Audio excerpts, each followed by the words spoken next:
మీ business ఏదైనా మీ ఊర్లో promotion చేయాలంటే అది సుమన్ టీవీతోనే సాధ్యం. ఇప్పుడే సంప్రదించండి. ఈ 5 సంవత్సరాలలో నేను బయటికి వచ్చి మీడియాతో మాట్లాడింది బహుశా 5 సార్ల కంటే తక్కువ. గత 2 నెలలుగా నాకు జరిగిన అన్యాయం గురించి, ఈ పోరాటం గురించి నేను మాట్లాడడం మొదలుపెట్టాను. ఈ 5 సంవత్సరాలలో ఎవరు ఎంత మాట్లాడారో, ఏమి మాట్లాడారో మీకు అందరికీ తెలుసు. వివేకానంద రెడ్డికి ఎవరు ఎంత అవమానించారో మీకు అందరికీ తెలుసు. నేను ఎప్పుడు నోరు మెదపలేదు.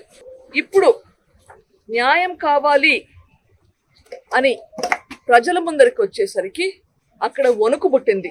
ఏమి చేయాలా తోచక కోర్టుకెళ్ళి ఒక అన్జస్టిఫైడ్ ఆర్డర్ తెచ్చుకున్నారు. కోర్టులో జ్యూరిస్డిక్షన్ లేకుండానే ఆర్డర్ వచ్చింది. 5 సంవత్సరాలు నాకు నరకం చూపించారు.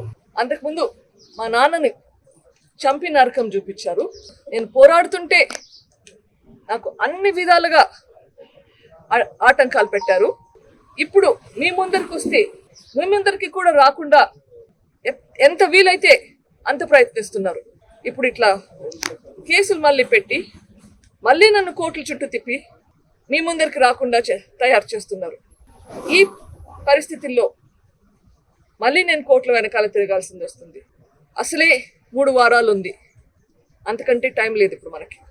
మళ్ళీ కోర్టుల వెనకాల పోవాల్సింది వస్తుంది. నేను మీ అందరి ఇండ్లకి రాలేకపోవచ్చు. ఒకవేళ మీ ఇంటికి నేను డైరెక్ట్గా వచ్చి ప్రాధేయపడలేకపోతే ఇది నా మనవి, నన్ను మన్నించండి. నేను మీకు ఇంటింటికి రాలేకపోతే దయచేసి ఇది నా పర్సనల్ రిక్వెస్ట్గా ఆలకించి మా నాన్నకి జరిగిన అన్యాయంకి ఇప్పుడు నాకు జరిగే అన్యాయాన్ని గ్రహించి నిందితులకు ఓటు వేయకుండా వాళ్ళకి బుద్ధి చెప్పేలా వైఎస్ షర్మిలారెడ్డికి హస్తం గుర్తుకి ఓటు వేయమని ప్రాధేయపడుతున్నాను.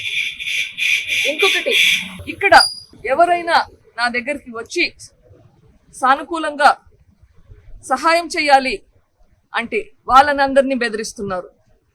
నిన్న మురార్చింతలో జరిగిన సంఘటన, మురార్చింతలో మీకు వ్యతిరేకంగా ప్రచారం చేస్తున్నారని చెప్పి ఎంత హింస చేస్తున్నారో చూడండి. ఇది డెమోక్రసీనా?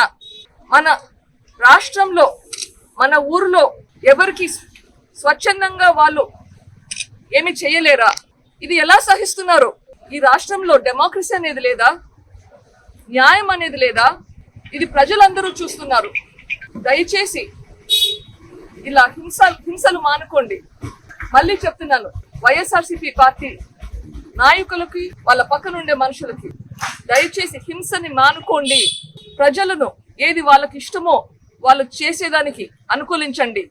ప్రజలకు ఒక విజ్ఞప్తి, ఇదంతా గ్రహించి అర్థం చేసుకొని నన్ను మన్నించి, మీ ఇంటికి రాలేకపోతే మన్నించి దయచేసి వైఎస్ షర్మిలారెడ్డి గారికి హస్తం గుర్తుకి ఓటేయమని. నమస్కారం.